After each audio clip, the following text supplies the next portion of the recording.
اہل ایمان کو بھی یہ حکم دیا کہ صرف پاکیزہ چیزیں کھائیں۔ اور پھر سورہ بقرہ کی جو آیہ کریمہ میں نے تلاوت کی، اس میں اللہ تعالیٰ نے پوری انسانیت کو یہ حکم دیا کہ یا ایھا الناس کلوا مما فی الارض حلالا طیبا، اے لوگو کھاؤ جو کچھ زمین پہ ہے پر حلال اور طیب، پاکیزہ چیزیں کھاؤ۔ اس میں سے جو چیزیں حلال اور طیب نہیں ہیں، جسے اللہ رسول نے پاکیزہ نہیں فرمایا، ان چیزوں کو استعمال نہ کرو۔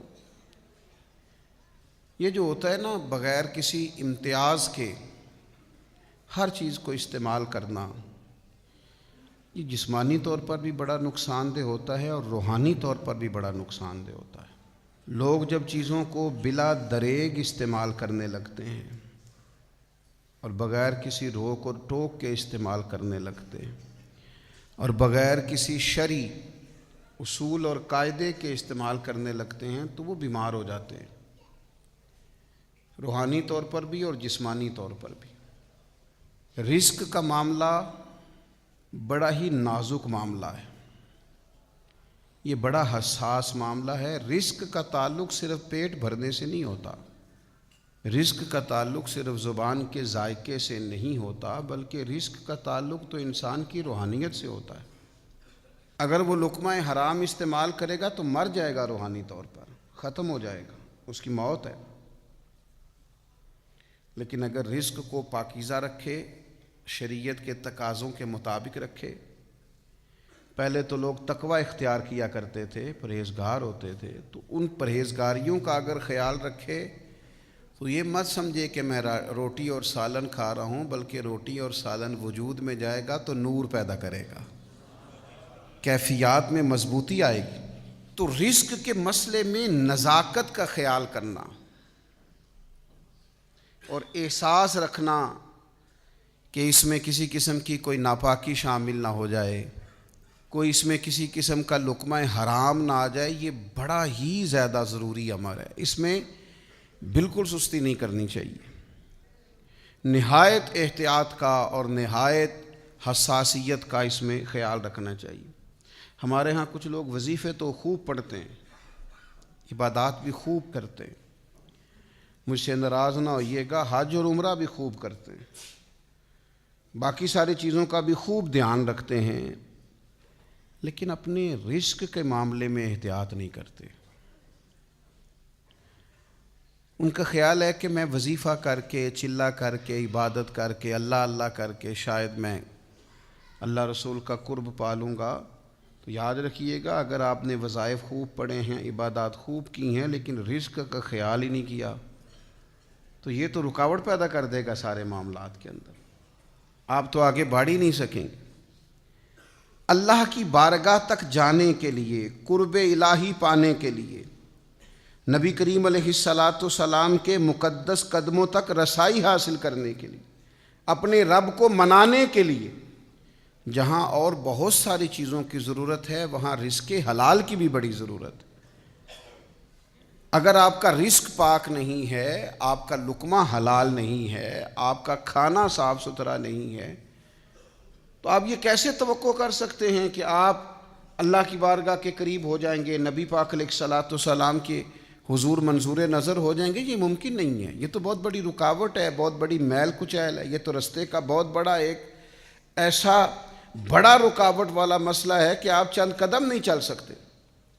امام طبرانی نے روایت لکھی ہے، حضرت ابن عباس رضی اللہ تعالیٰ عنہ اس کے راوی ہیں، کہتے ہیں حضرت سعد بن ابی وقاص رضی اللہ تعالیٰ عنہ نے نبی پاک علیہ السلام کی خدمت میں عرض کیا، جناب سعد بن ابی وقاص نے عرض گزار ہوئے، یا رسول اللہ صلی اللہ تعالیٰ علیہ وسلم، میری ایک خواہش ہے، اور خواہش دیکھو کتنی عظیم اور کتنی حسین ہے۔ حضرت سعد بن ابی وقاص رضی اللہ تعالیٰ عنہ عرض کرنے لگے، حضور میرا دل کرتا ہے کہ میں مستجاب الدعوات بن جاؤں، یعنی میں جو بھی دعا مانگوں میرا رب قبول فرمایا کرے۔ اس کو سمجھیے گا ذرا، یا رسول اللہ صلی اللہ تعالیٰ علیہ وسلم، دل کرتا ہے کہ جو عرض میں اپنے کریم کے حضور عرض کروں میرا مالک رحمت کر دے، اور میری اس گزارش کو اپنی بارگاہ میں قبول کر لے، یعنی میں مستجاب الدعوات بن جاؤں۔ یہ میری دعا آپ قبول فرما دیں، اور اس کے بعد تو پھر لاٹری نکل آئی نا، یعنی تجھ سے تجھی کو مانگ کے میں نے مانگ لی ساری کائنات۔ یا رسول اللہ صلی اللہ تعالیٰ علیہ وسلم، ایک نسخہ چاہتا ہوں کہ میں مستجاب الدعوات بن جاؤں، میری دعائیں قبول ہوں۔ تو جب آپ یہ بن گئے تو پھر آپ جو مانگیں گے پھر تو آپ کے لیے دروازہ کرم کھل گیا۔ تو حضور کچھ بتائیں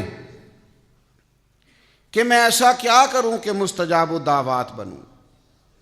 تو آپ مجھے بتائیے، یہاں آج کل ہمارے عرف میں لوگ کہتے ہیں جناب آپ یہ وظیفہ پڑھیں، اس کے بعد یہ پڑھیں، اس کے بعد یہ پڑھیں، پھر اس کے بعد آپ دعا مانگیں۔ اچھی بات ہے، بڑی عمدہ نصیحت ہے اگر کوئی کسی کو اس طرح کہتا ہے۔ کچھ لوگ کہتے ہیں جناب آپ فلاں مقام پہ چلے جائیں اور وہاں جا کے دعا مانگیں تو دعا قبول ہوگی۔ بالکل ٹھیک ہے، کوئی انکار نہیں۔ بعض ایسے مقامات ہیں جو مقدس ہیں، وہاں کی حاضری اللہ نصیب کرے تو دعائیں قبول ہوتی ہیں۔ پر امام طبرانی حضرت عبداللہ ابن عباس رضی اللہ تعالیٰ عنہ سے یہاں جو روایت لائے ہیں، اس میں جو ایک بالکل ہی انفرادی پہلو اللہ کے حبیب علیہ السلام نے ہمیں عطا کیا، اور ہماری سوچوں کو ایک نیا زاویہ سرکار نے عطا کیا۔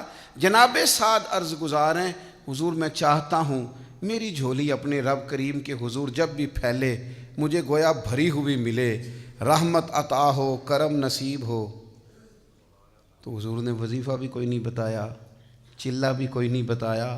اللہ کے حبیب فرمانے لگے آپ اپنے رزق کو پاک کر لیں،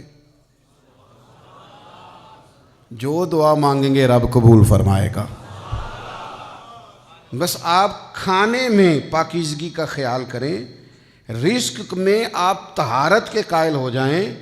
آپ جب بھی کھانا کھائیں تو دیکھ لیں اس میں کوئی آمیزش نہ ہو لقمہ حرام کی، تو آپ جب بھی دعا مانگیں گے اللہ قبول فرما لے گا۔ تو میرے عزیز، یہ جو طہارت ہے نا، رزق کی طہارت، یہ بڑا بنیادی مسئلہ ہے۔ میں آپ کی خدمت میں عرض کروں، جتنا مال ہم اکٹھا کرتے ہیں سارا کھا نہیں سکتے، نہیں کھایا جاتا۔ ایک دفعہ مجھے ایک نعت خواں صاحب نصیحت کرنے لگے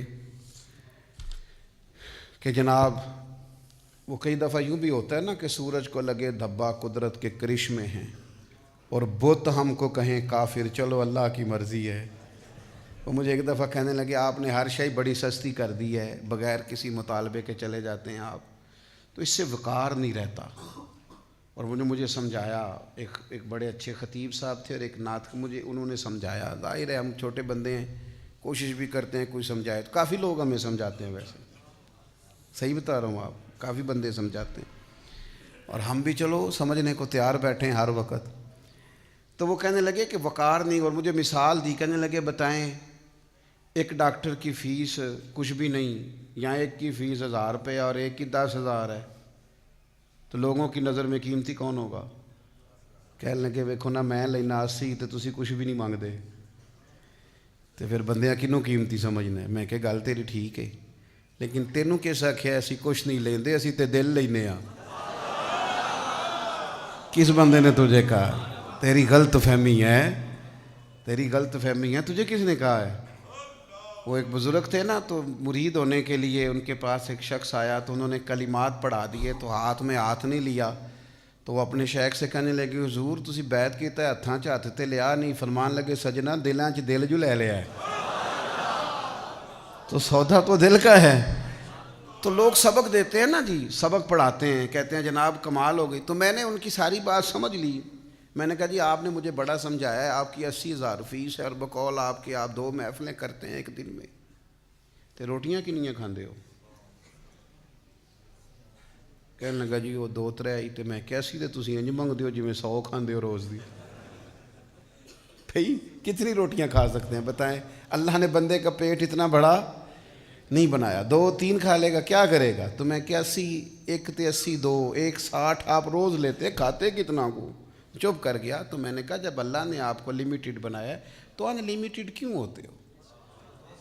حضور کی ثنا خوانی کرنی ہے، کر کے تو دیکھو، اس میں تو کرم ہی بڑا ہے، اس میں تو عطا ہی بڑی۔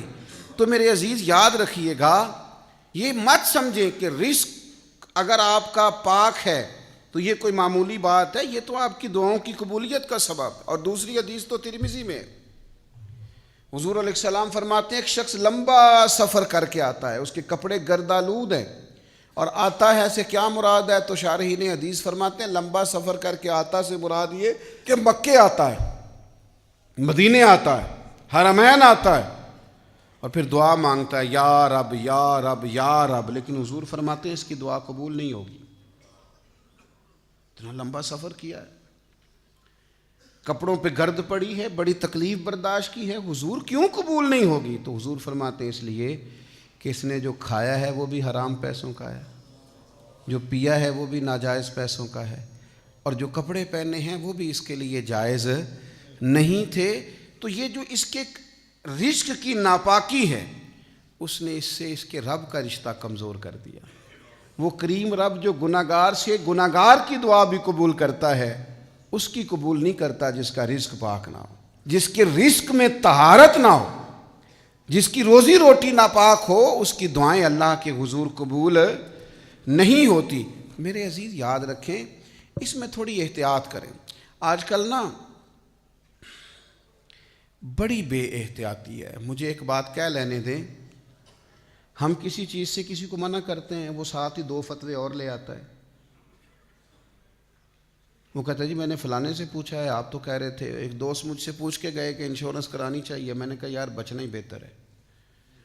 تو 4 فتوے میرے پاس لے آئے، کہنے لگے مجھے فلانے نے بھی کہا ہے کرا لیں، فلانے نے بھی کہا ہے کرا لیں، فلانے نے بھی کہا ہے کرا لیں۔ تو میں نے کہا مسئلہ پتہ کیا ہے، آپ کا پروگرام بن گیا کرانے کا، آپ کا نا اب ارادہ ہے، آپ نے کرانی ہے، تو دلیل بھی کہیں نہ کہیں سے مل ہی جائے گی۔ تو کہنے لگے آپ اتنے انکاری کیوں ہیں؟ میں نے کہا میں اس لیے انکاری ہوں کہ میری انشورنس میرے رب نے کر کے بھیجا ہے۔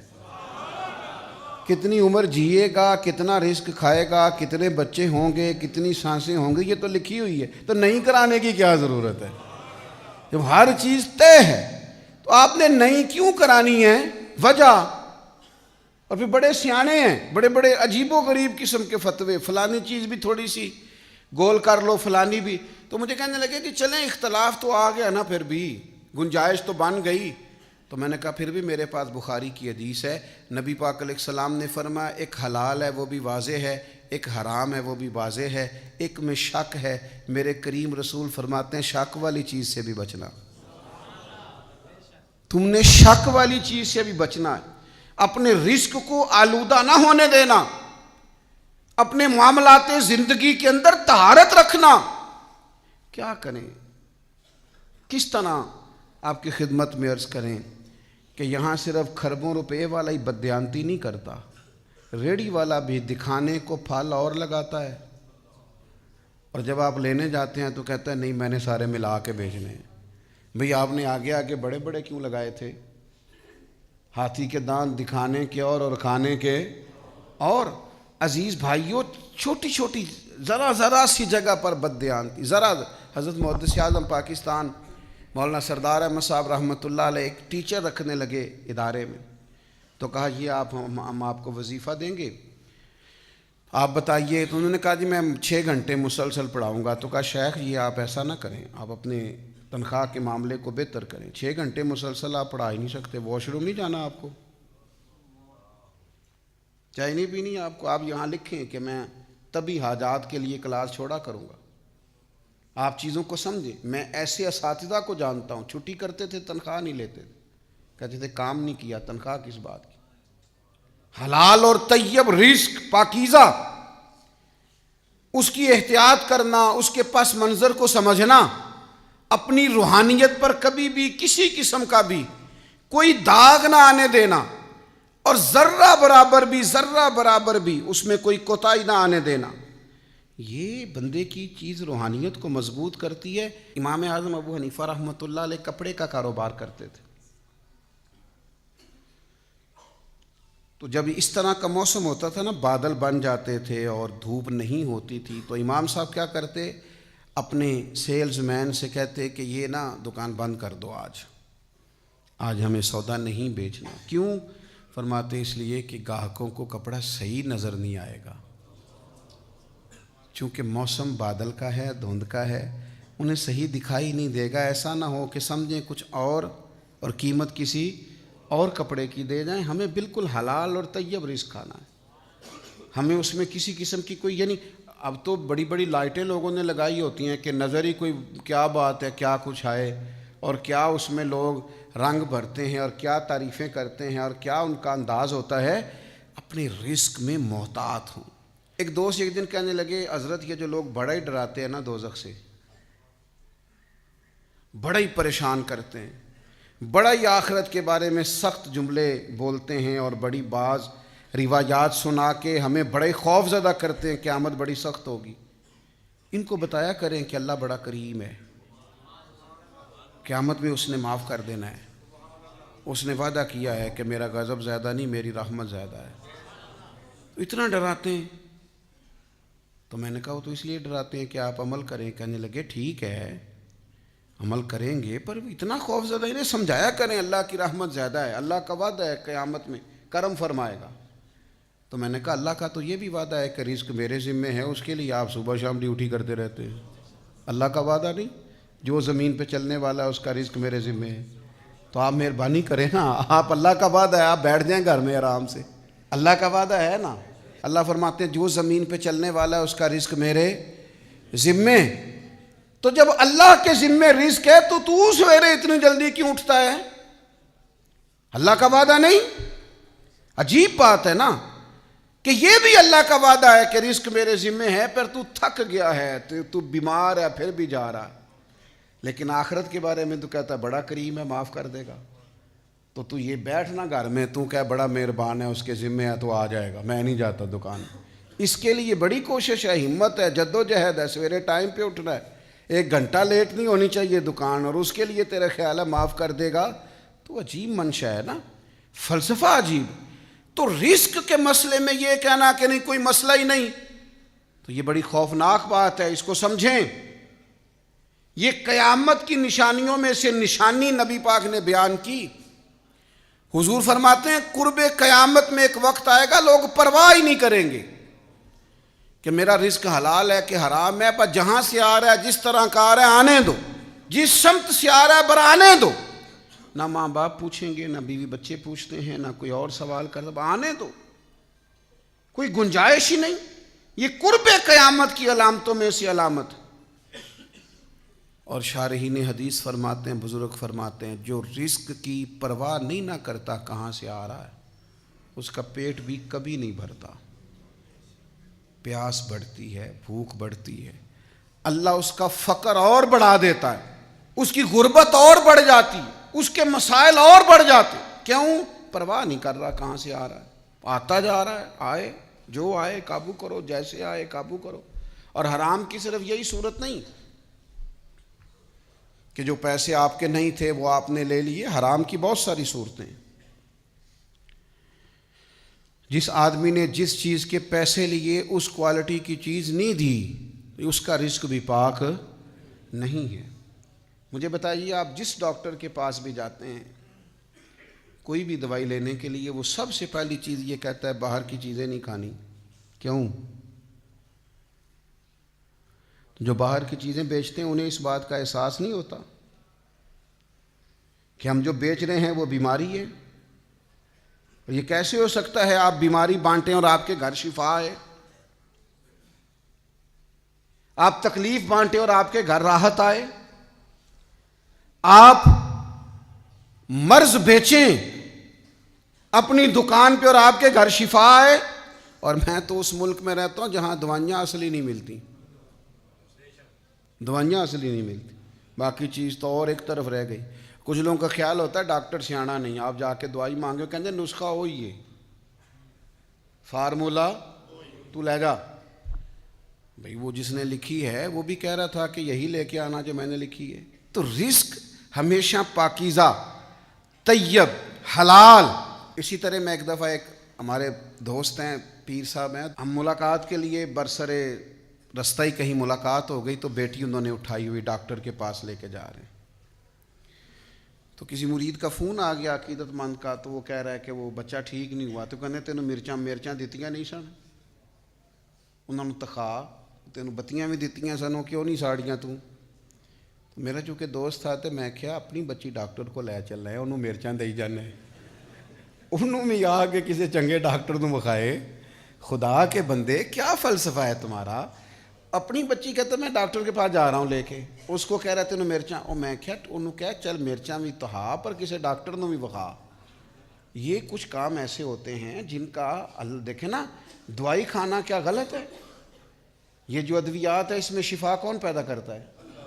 تو آپ کیوں تہمات کا شکار ہیں، کیوں وہموں کا شکار؟ تو پاکیزگی رزق ایک بڑا ضروری مسئلہ ہے، اس میں بہت زیادہ احتیاط کی ضرورت ہے۔ اللہ کے پیارے حبیب صلی اللہ تعالیٰ علیہ وسلم نے نا ایک مثال بیان فرمائی، مسند امام احمد بن حنبل میں حدیث ہے، اور اس مثال نے نا کچھ چیزوں کو واضح کیا۔ یعنی کچھ چیزیں ایسی ہوتی ہیں جو تفصیل طلب ہوتی ہیں کہ رزق میں حلال اور حرام کا خیال رکھنا ہے تو کس حد تک رکھنا ہے۔ تو نبی پاک صلی اللہ تعالیٰ علیہ وسلم نے نا ایک مثال بیان کر کے اس ساری تفصیل سے آگاہ کر دیا کہ رزق کے معاملے میں محتاط کتنا رہنا۔ حضور فرمانے لگے کسی شخص نے 10 دینار کا لباس خریدا ہے، لیکن اس میں 1 دینار ناجائز ہے، اس کی جو قیمت خرید ہے وہ 10 ہے، لیکن اس میں جو اس کا اپنا نہیں، جو ناجائز شامل ہو گیا وہ 1 ہے، 9 روپے اس کے اپنے۔ حضور فرماتے ہیں اگر اس نے 10 دینار کا جوڑا خریدا اور 1 دینار اس میں حرام کا ہے، اور وہ 10 دینار کا جوڑا پہن کے اس نے نماز پڑھی، اللہ اس کی نماز قبول نہیں فرمائے گا۔ 9 دینار اپنے ہیں، اتنی بھی آمیزش حرام کی رب قبول نہیں کرتا، پسند نہیں فرماتا کہ 9 گنا اس میں جائز ہے، صرف 1 حصہ ناجائز ہے، تو وہ قابل قبول نہیں ہے۔ اس حد تک نبی کریم صلی اللہ تعالیٰ علیہ وسلم نے رزق کے معاملے میں ہمیں احتیاط کرنے کا کہا۔ نوجوانوں میں آپ کی خدمت میں ایک بات عرض کروں گا، اسے ہمیشہ یاد رکھنا، زیادہ پیسے بہتر نہیں ہوتے، پیسے برکت والے بہتر ہوتے ہیں۔ آپ کے پاس برکت والی روزی ہو، رب تعالیٰ آپ کے اور ہمارے اسی کے اندر سارے مسائل حل کرے، ضروریات پوری۔ میرے ابا جی کہا کرتے تھے پیسیاں دی لوڑ کو نہیں، بس بندے نے کسی دا دینا کچھ نہ ہوئے، کوئی قرضہ لینے نہ کھڑا ہو دروازے پہ۔ باقی بہت زیادہ مالدار ہونا اور بہت زیادہ آسودہ حال ہونا، اس لحاظ سے اس میں ناجائز کی طرف جانا یہ درست نہیں ہے۔ بس آپ نے قرض نہ دینا ہو، آپ کے ذمے کسی شخص کا دین نہ ہو، تو اللہ کا فضل ہے، لقمہ حرام سے اپنے آپ کو 100% بچائیں، 100% بچائیں۔ حضور مسجد نبوی میں تشریف لائے تو امام حسن بھی ساتھ تھے، تو صدقے کی کھجوروں کا ایک ڈھیر لگا ہوا تھا، تو امام حسن نے ایک کھجور اٹھا کے منہ میں رکھ لی، تو اللہ کے رسول نے انگلی ڈال کے نکال دی، فرمایا صدقہ ہے، میری اولاد کے لیے جائز نہیں۔ گویا حضور نے اپنی امت کو سبق دیا کہ اگر کسی کا مال تمہارے بچوں کے منہ میں ایک کھجور کی صورت میں بھی جائے، نکال دینا، یہ ضروری ہے۔ یہ یاد رکھیں، یہ جو بے چینیاں ہیں، بے قراریاں ہیں، یہ جو دکھ ہیں، یہ جو تلخ رویے ہیں، یہ جو لڑائیاں ہیں، یہ جو گھروں کے اندر طرح طرح کا فساد ہے، یہ جو الجھے بے چین تڑپتے اور ایک دوسرے سے خفا ہوتے لہجے ہیں، غور کرنے کی ضرورت ہے۔ کہیں کوئی ایسا بوجھ تو نہیں آ گیا، کوئی لقمہ حرام کی آمیزش تو نہیں آ گئی جس نے حالات اس قدر زیادہ تلخ کر دیے؟ میرے عزیز یاد رکھیے گا، جب تک رزق کے مسئلے میں ہم پاکیزگی والا مزاج نہیں بناتے، اپنی طبیعتیں ٹھنڈی نہیں کرتے۔ دیکھیں ایک جملہ کہہ کے نبی پاک علیہ السلام نے اس بات کو کہاں پہنچا دیا، فرمایا جو وجود حرام سے پلے گا، جو گوشت حرام سے پلے گا، حضور فرماتے ہیں وہ جنت میں نہیں جائے گا، وہ نہیں جائے گا جنت میں، چونکہ پلا وہ حرام سے ہے تو وہ جنت کے لیے نہیں ہے، اس کا ٹھکانہ کچھ اور ہے۔ تھوڑی سی احتیاط کرنا، تھوڑا سا لحاظ کرنا، تھوڑا چیزوں کو سمجھنا، تھوڑا غور کرنا۔ یہاں یہ حالت ہو گئی ہے کہ چند ہزار روپے کے معاملے میں لوگ غیر محتاط سمجھدار نہیں۔ حضرت ابو الحسن رحمۃ اللہ علیہ فرمایا کرتے تھے، میں بغداد کے اس تاجر کی ان 2 بیویوں کے بارے میں ہر روز دعا کرتا ہوں، اور وہ روز دعا کرتے تھے، تو لوگوں نے کہا حضور کون سا تاجر، کون سی بیویاں؟ تو کہنے لگے یہ ہمارے بغداد کا ایک تاجر تھا، ملک شام تجارت کے لیے جایا کرتا تھا، تو اس کو وہاں مہینوں رہنا پڑتا تھا، سفر بھی بڑا لمبا تھا، ظاہر ہے گھوڑے پہ یا پیدل جانا پڑتا تھا، اونٹ پہ جانا پڑتا تھا۔ تو اس نے سوچا میں مالدار ہوں، وسعت ہے، تو وہاں نکاح کر لیا اس نے، ایک شادی کر لی، مکان بھی لے لیا، پہلی بیوی کو بتایا نہیں۔ بیوی آپ کو پتہ ہے بڑی سخت قسم کی جاسوس ہوتی ہے، جو کسی کو پتہ نہیں چلتا بیوی کو پتہ چل جاتا ہے۔ تو وہ ظاہر ہے کہ پہلے یہاں سے کپڑے دھل کے جاتے تھے، وہاں سے کپڑے بغیر دھلے آتے تھے، کئی اور چیزیں تھیں۔ اب سارے معاملات اور طرح کے ہونے لگے تو بدلے بدلے سے میری سرکار نظر آتے ہیں، اس کو تھوڑی سمجھ آ گئی۔ اس نے ایک بندے کو پیسے دیے کہ اب کہ یہ شام جائے تو ذرا اس کی جاسوسی تو کرنا۔ تو وہ شخص ملک کے شام تک جاسوسی کرنے گیا اور واپس آ کے اس نے کہا کہ بہن تیرے شوہر نے وہاں نکاح کر رکھا ہے، گھر بس آیا ہوا ہے۔ اس نے کہا پوچھ لیتی ہوں۔ لیکن یہ جب ملک کے شام سے ہجرت کر کے تجارت کر کے واپس آیا تو بیمار تھا بڑا سخت۔ تو خاتون بڑی سمجھدار تھی، اس نے کہا یہ کچھ ٹھیک ہو جاتا ہے، گیا تھا تو تب بھی کچھ ٹھیک نہیں تھا، تو واپس آیا تو زیادہ بیمار ہو گیا تو کچھ بہتر ہو جاتا ہے، تو میں اس سے پوچھوں گی کہ آپ نے مجھے نہیں بتایا اور نکاح کر رکھا ہے، لیکن اللہ کو کچھ اور منظور تھا، اسی بیماری میں وہ تاجر فوت ہو گیا۔ سوال جواب کا وقت نہیں آیا۔ شیخ ابو الحسن رحمۃ اللہ علیہ فرماتے ہیں عدت گزری، اولاد تھی نہیں، 2 ہی بیویاں تھیں، کوئی اور رشتہ نہیں تھا، عدت گزری تو اس بیوی نے جو بغداد میں تھی، جس کے پاس لاکھوں کروڑوں کے حساب سے ورثہ چھوڑ گیا تھا، اس نے اس کے 2 حصے کیے جائیداد کے، اور اسی جاسوس کو ساتھ لیا اور ملک شام چلی گئی۔ جا کے کہنے لگی بہن وہ میرا ہی شوہر نہیں تھا، تیرا بھی تھا، تو یاد حصہ تیرا بنتا ہے جائیداد میں، تو رکھ لے۔ تو وہ کہنے لگی جس رب رسول کو تو مانتی ہے میں بھی اسی کو مانتی ہوں۔ کہا معاملہ کیا ہے؟ کہنے لگی بالکل وہ میرے شوہر تھے، مجھ سے نکاح کر رکھا تھا، مجھے اخراجات دیتے تھے، اس بار جب وہ آئے تھے تو بیمار تھے، تو مجھے کہنے لگے مجھ سے تجارت بھی نہیں ہوتی اور مجھے لگتا بھی نہیں کہ اس بیماری میں ٹھیک ہو سکوں گا، خدا جانے دوبارہ آ سکوں کہ نہ آ سکوں۔ مجھے انہوں نے 3 لفظ کہہ کے طلاق کے آزاد بھی کیا، مکان بھی دیا، کچھ رقم بھی دے دی، کچھ اور ضروریات کی چیزیں بھی دے دیں کہ یہ تمہارے وقت میں، آنے والے وقت میں تمہارے کام آئیں گی، ڈھیر سارا مجھے مال دیا۔ بہن میرا جو بنتا تھا مجھے مل چکا ہے، اب چونکہ جب ان کا انتقال ہوا تو میں بیوی نہیں تھی، بیوی صرف تو ہے، لہٰذا اس سارے کی مالک تو ہے۔ حضرت ابو الحسن فرمایا کرتے تھے ممبر پہ میں بیٹھتا ہوں، جمعے میں پڑھاتا ہوں، نمازیں میں پڑھاتا ہوں، اور ارادت مندوں کی تربیت میں کرتا ہوں، شاگردوں کا استاذ میں ہوں، لیکن جو تقویٰ ان 2 بیویوں نے اختیار کیا ہے، میرا دل کرتا ہے روز اللہ کی بارگاہ میں ان کے لیے دعا مانگوں کہ انہوں نے کسی کے حصے کا ایک لقمہ بھی لینا پسند نے کہا ہمارا بنتا نہیں، ہمارا حق نہیں، ہمیں چاہیے۔ میرے عزیز جب یہ معیار ہوتا ہے نا تقوی کا، پھر روحانیت نازل ہوتی ہے، پھر انسان باطنی طور پر ترقی کرتا ہے۔ سنو، پھر نماز میں دل لگتا ہے، پھر سجدوں میں ذوق پیدا ہوتا ہے، پھر دعائیں لمبی لمبی مانگنے کو جی چاہتا ہے، پھر درود و سلام کے لیے زبان سفر کرتی رہتی ہے، پھر تلاوت قرآن لذت دینے لگتی ہے، پھر مسجد سے وابستگی ہوتی ہے، پھر بندہ باتیں تھوڑی کرتا ہے، پھر وہ باوقار اور وزادار ہوتا ہے، پھر سچ بولنے سے اسے لطافت نصیب ہوتی ہے، پھر اپنی زندگی کے اندر خوش خلقی، لوگوں سے حسن سلوک، اپنے ذہن میں مثبت باتیں، یہ ساری اللہ تعالیٰ اسے عطا کرتا ہے۔ اپنے رزق کے معاملے میں بہت احتیاط کریں، یہ تھوڑی سی بھی بد ہضمی اگر لقمہ حرام شامل ہو گیا تو یہ بڑا خوفناک نتیجہ نکلے گا۔ میں کچھ آیات اور احادیث سے ثابت کر چکا ہوں کہ رزق حلال ہو تو دعائیں قبول ہوتی ہیں، رزق حرام ہو تو انسان کا رب سے رشتہ کمزور ہو جاتا ہے، اللہ سے رشتہ اس کا بحال نہیں رہتا، اس کی دعائیں تک اللہ کے حضور قبول نہیں ہوتی۔ اپنے اس معاملے پر ہمیشہ محتاط رہیں۔